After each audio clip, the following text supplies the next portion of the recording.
Om Swastiastu. Selamat pagi Ibu dosen serta teman-teman kelas C4. Pada kesempatan kali ini, kami dari kelompok 1 akan mempresentasikan materi dengan topik konsep dasar resiko.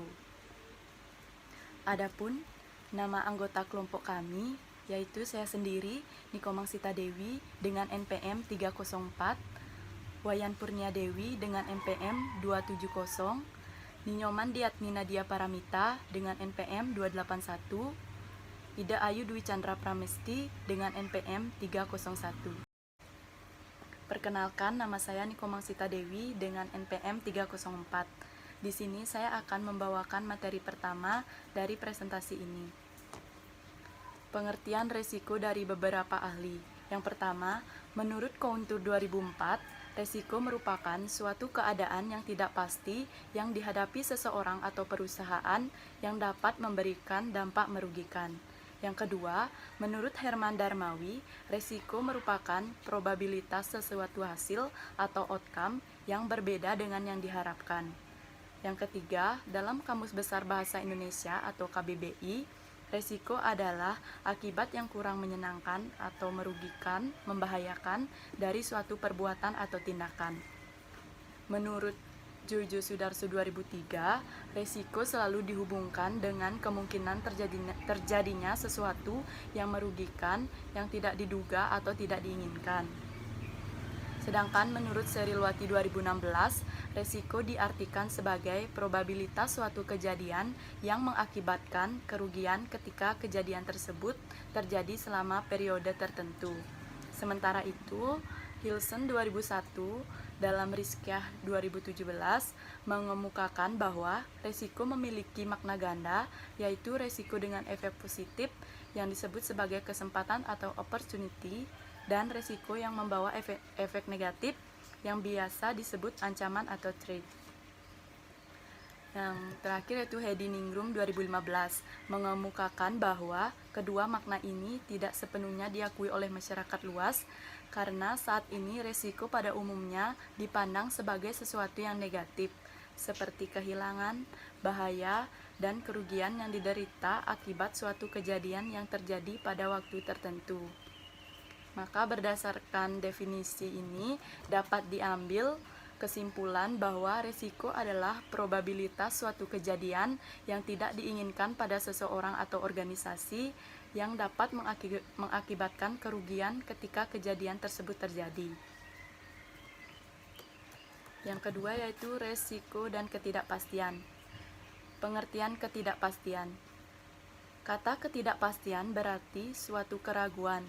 Dan dengan demikian, pengertian ketidakpastian dalam arti yang luas adalah suatu pengukuran di mana validitas dan ketepatan hasilnya masih diragukan. Dengan demikian, ketidakpastian itu disebabkan karena pengetahuan yang tidak sempurna atau imperfect knowledge dari manusia. Baik, sekian materi yang saya sampaikan. Materi selanjutnya akan dibawakan oleh teman saya. Perkenalkan, nama saya Wayan Purnia Dewi, NPM 270. B. Contoh ketidakpastian. Yang pertama, perkataan mungkin dalam perkiraan cuaca. Yang kedua, prediksi masing-masing dalam strategi pemilu. C. Pengertian risiko. Risiko merupakan suatu konsepsi dengan berbagai makna, tergantung atas konteks disiplin ilmu atau cara pandang yang menggunakannya. Bagi orang awam, risiko diartikan sebagai kesulitan atau bahaya yang mungkin menimbulkan musibah, cedera, atau hal semacam itu yang sifatnya akan merugikan. Sekian materi yang saya sampaikan. Materi selanjutnya akan dibawakan oleh teman saya. Perkenalkan, nama saya Ninyoman Diatmi Nadia Paramita, NPM 281. Perbedaan ketidakpastian dengan risiko. Ketidakpastian jenis subjek yang tidak kuantitatif, sedangkan risiko ukuran kuantitas, kuantiti subjek ukuran empiris. Ketidakpastian tidak dapat mengukur fluktuasi dengan probabilitas, sedangkan risiko dapat mengukur kemungkinan nilai suatu kejadian dengan fluktuasi. Ketidakpastian tidak ada data pendukung mengukur kemungkinan kejadian, sedangkan risiko ada data pendukung pengetahuan mengenai kemungkinan kejadian. Ketidakpastian unknown and unquantified outcome, sedangkan risiko risiko no but unquantified outcome. Sumber-sumber dan jenis-jenis risiko. Sumber-sumber risiko dibagi menjadi 5, yaitu risiko sosial, risiko ekonomi, risiko fisik, risiko internal, dan risiko eksternal. Risiko sosial yaitu risiko yang disebabkan oleh perilaku manusia, contohnya peperangan, pencurian, penggelapan, pembunuhan, dan kerusuhan. Risiko ekonomi yaitu risiko yang timbul sebagai akibat dari perilaku dan kondisi ekonomi, contohnya inflasi, resesi, perubahan selera konsumen, dan persaingan. Risiko internal yaitu risiko yang bersumber dari dalam perusahaan, contohnya kerusakan aktiva oleh karyawan, kecelakaan kerja, dan mismanagement.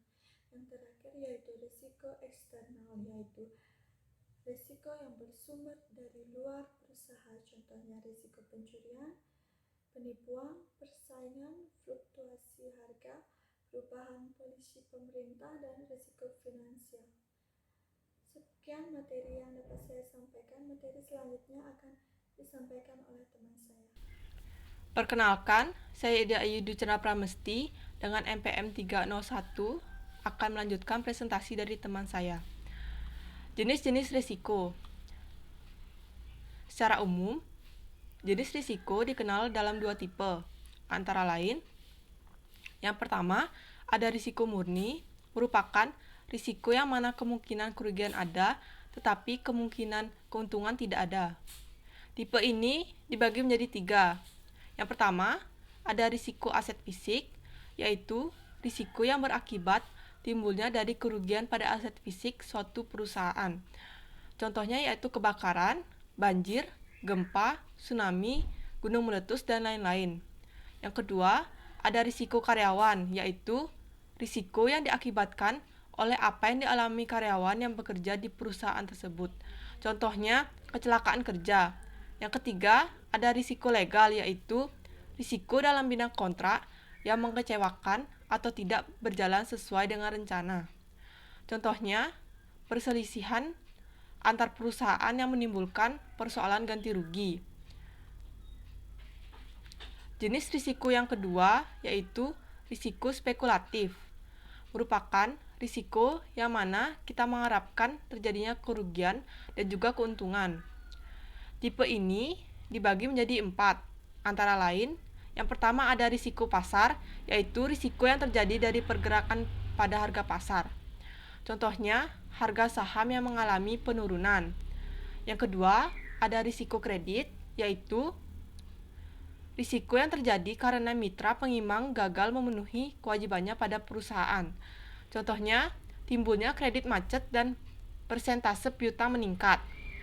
Yang ketiga, ada risiko likuiditas, yaitu risiko yang diakibatkan dari ketidakmampuan dalam pemenuhan kebutuhan kas. Contohnya, penjualan aset yang diakibatkan ketidakmampuan dalam membayar hutang akibat kepemilikan kas yang menurun. Yang keempat, risiko operasional, yaitu risiko yang disebabkan oleh kegiatan operasional yang tidak berjalan dengan lancar. Contohnya, kerusakan pada komputer yang diakibatkan sesuatu hal seperti virus.